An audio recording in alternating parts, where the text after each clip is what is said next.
A Marinha do Brasil despertou a ira de parlamentares e ativistas de esquerda ao anunciar que um comboio de blindados passará por Brasília e será recepcionado pelo presidente Jair Bolsonaro.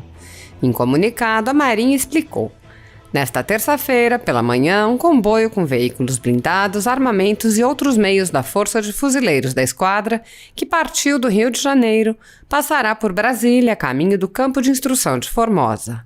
Na oportunidade, às 8h30, no Palácio do Planalto, serão entregues ao presidente da República, Jair Bolsonaro, e ao ministro da Defesa, Walter Souza Braga Neto, os convites para comparecerem à demonstração operativa que ocorrerá no dia 16 de agosto no Campo de Instrução de Formosa. Realizada desde 1988, a Operação Formosa é o maior treinamento militar da Marinha do Brasil no Planalto Central. Este ano, a operação, pela primeira vez, contará também com a participação do Exército Brasileiro e da Força Aérea Brasileira.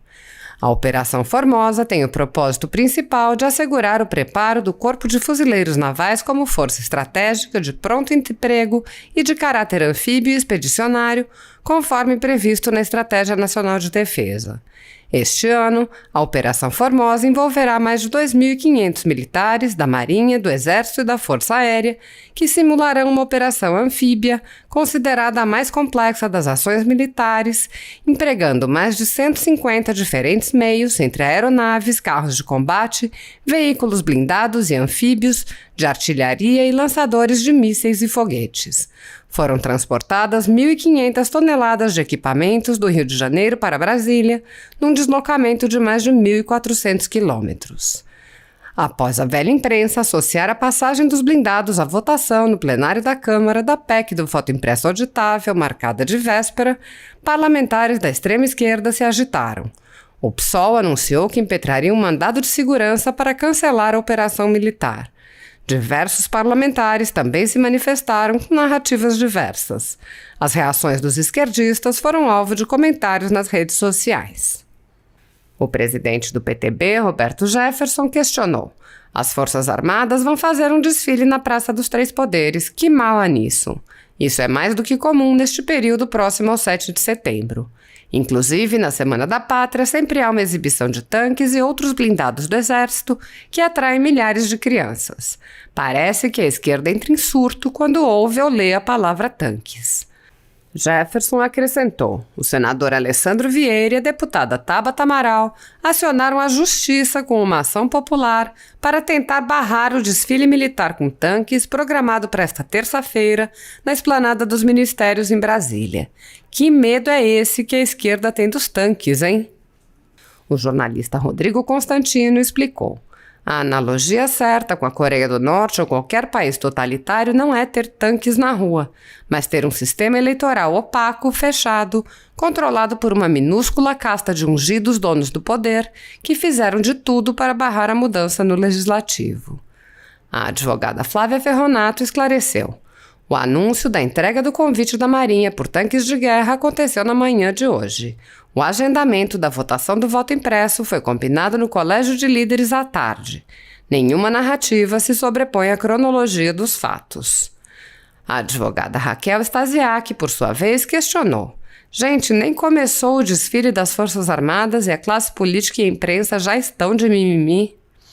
O deputado Júnior Amaral avaliou: é só falar em tanques que a esquerda surta. O deputado federal Nelson Barbudo ironizou: a imprensa noticiou que Bolsonaro fará a demonstração de força com desfile de tanques de guerra. Mas o que vai acontecer é a Operação Formosa, o maior treinamento da Marinha realizado desde 1988. Parece que ficaram apreensivos, né? Já podem voltar a respirar.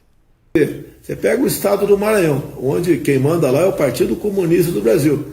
Pegaram um estado pobre, sim, pobre, com governos anteriores, mas conseguiram transformá-lo de modo que ficasse o povo mais pobre ainda. É um povo cada vez mais dependente de favores do Estado.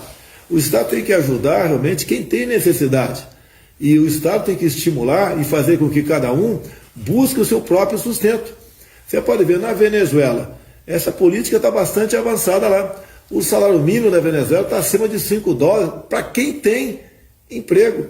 Lá não tem mais animais de estimação. O povo comeu tudo, porque lá atrás o governo Chaves, né, a ditadura Chaves e Maduro, incentivaram cada vez mais pessoas viver de benefício do Estado. Quer dizer, sugaram tanto o Estado, né, e hoje em dia não tem mais nada a oferecer para a sua população, a não ser miséria e violência. A igualdade pela pobreza. A gente vê até pela quantidade de pessoas, né, as centenas, que diariamente chegam lá em Pacaraima, no estado de Roraima, fugindo daquela ditadura. Nós não podemos nos enveredar por esta linha. Você pode ver, o ano passado, se me permite alongar um pouquinho mais, tivemos problemas seríssimos com a pandemia, além das mortes, que a gente lamenta todas elas. Os governos, em especial da Bahia, fechou tudo, tá? Tirou o ganha-pão de milhões de pessoas que trabalhavam durante o dia para comer à noite e abandonaram essas pessoas, obrigando-as de forma truculenta a ficarem dentro de casa, através de medidas como lockdown, toque de recolher, confinamentos. Se não é o governo federal socorrer essa população com auxílio emergencial, a gente não sabe o que poderia ter acontecido com eles. O caos social que poderia ter sido implementado no Brasil.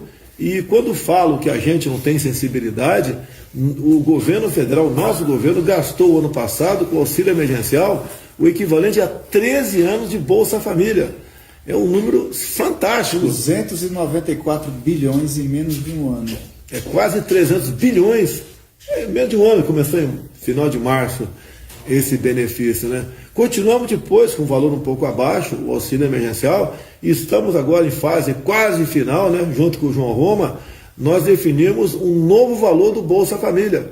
Eu nos critico que essa última fase do auxílio emergencial são R$ 250, mas o Bolsa Família, a média é 192.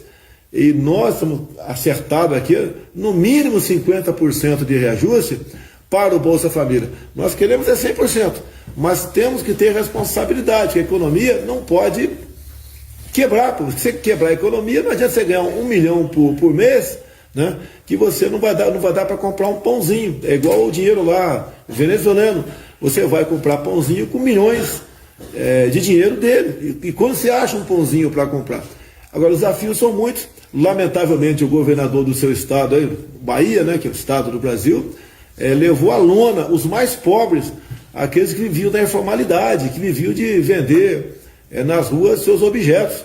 Esses foram na lona. E teve o socorro do governo federal. Se não fosse isso, só Deus sabe o que poderia ter acontecido em todo o nosso Brasil. A gente espera, né, que novas medidas restritivas não cheguem, não continuem, para que a economia não quebre. Se quebrar a economia, quebra o Brasil. É isso aí, presidente. Além do lockdown aplicado pelo nosso governador do PT, ele aproveitou esse ano e aumentou o ICMS por 6 vezes, em 30% da gasolina. Então, para ver que... Enquanto o governo federal retira os impostos dos combustíveis, não é, Alexandre? Na Bahia, é esse tipo de presente que se recebe do governo, aumentando os impostos na área de combustível. 6 vezes em um ano. Aleluia, fala-se muito, eu sei que está caro, o gás de cozinha. Lá na origem, o gás de cozinha custa, em média, R$ 45 o botijão. E chega na ponta da linha 100, 110. Agora, o que eu fiz no começo desse ano? Eu zerei os impostos federais do gás de cozinha. No gás de cozinha não tem mais imposto federal. Tem o imposto estadual, o ICMS. Se o governador pudesse fazer uma boa ação no Estado, ele podia seguir o exemplo do governo federal.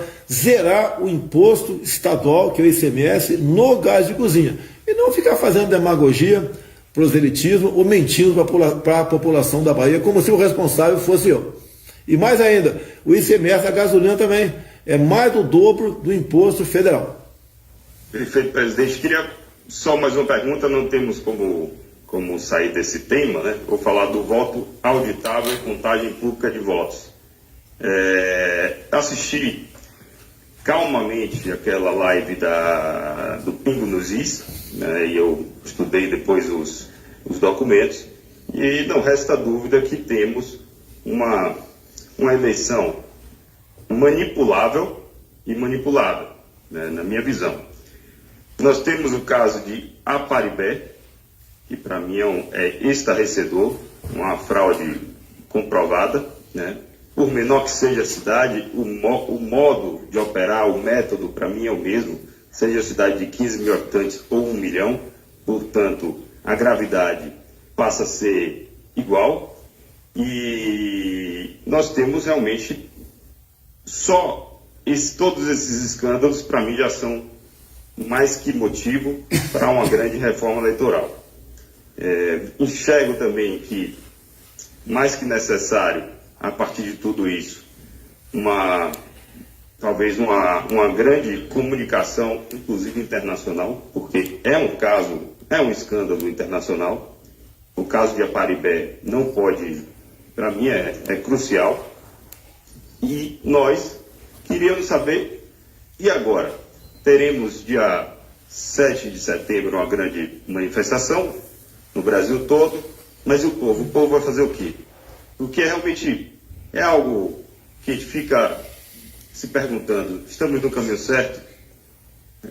Adianta? Faremos o quê? Qual será o próximo passo? Porque eu diria assim, é angustiante. É quase uma peça de ficção. É assustador. O presidente Arthur Lira confirmou que vai chamar para o plenário, não é, presidente? Vai, mas se não tiver uma negociação antes, um acordo, vai ser derrotada a proposta. Porque o ministro Barroso apavorou alguns parlamentares. E tem parlamentar que deve alguma coisa na Justiça, deve no Supremo, né? Então o Barroso apavorou. Ele foi para dentro do parlamento fazer reuniões com lideranças, praticamente exigindo que o Congresso não aprovasse o voto impresso. Deixo bem claro que 3 outros momentos na história nós aprovamos o voto impresso aqui em Brasília.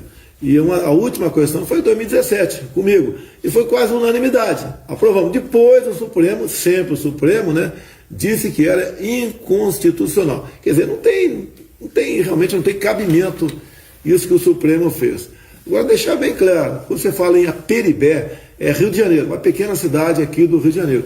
Quem disse que o pessoal invadiu lá e pode ter adulterado, né, alterado o placar de votação, foi o próprio TSE, não sei o que disse. Não foi ninguém que descobriu. O próprio TSE, o diretor de informática, assinou embaixo e disse que isso aconteceu. Agora, como você bem lembrou a questão daquela live, né, com o Pingo nos Is, foi na última quinta-feira, o próprio TSE diz que um hacker ficou de abril a novembro de 2018 andando lá por dentro, né, dos computadores do TSE, inclusive tendo acesso ao código-fonte. Agora, que fique bem claro para a população, não é o hacker que resolveu passear por lá, não tenho o que fazer, eu vou ficar passeando por ele. Isso daí, com toda certeza, não tenho prova, né, mas com toda certeza, é um hacker contratado com pessoas com dinheiro para ficar se movimentando, fazendo alterações dentro do TSE. Inclusive, esse hacker trabalhou à vontade por ocasião do primeiro turno e também por ocasião do segundo turno. Agora, quando, né, o hacker, isso aí é uma suposição, deixar bem claro, esse grupo de hackers, quando as eleições acabaram, o grupo que o contratou, e você deve saber quem não pagou esse serviço. O hacker resolveu denunciar. E quando ele denunciou, a ministra, presidente do TSE na época, Rosa Weber, resolveu fazer com que a Polícia Federal abrisse um inquérito. E a Polícia Federal começou a apurar. Quando a PF foi para dentro do TSE e falou o seguinte: eu quero os logs. O que é os logs? É o local, então as digitais, né? Tudo armazenado que foi feito lá. Qual foi a resposta do TSE? Assinado pelo seu Janine, assinado por ele. Nós apagamos sem querer os logs. É uma prova inconteste de que essa pessoa foi para lá, manipulou números, e o que se chega aqui. Agora fica a suposição, não posso afirmar também, que tinham acertado que esse hacker desviaria 12 milhões de votos meus. E como eu tive muito voto, não foi suficiente, né, ou não foram suficientes, 12 milhões de votos retirados de mim e passado para outro ou anulado. E daí então houve o fato, né, de eu ter ganho as eleições.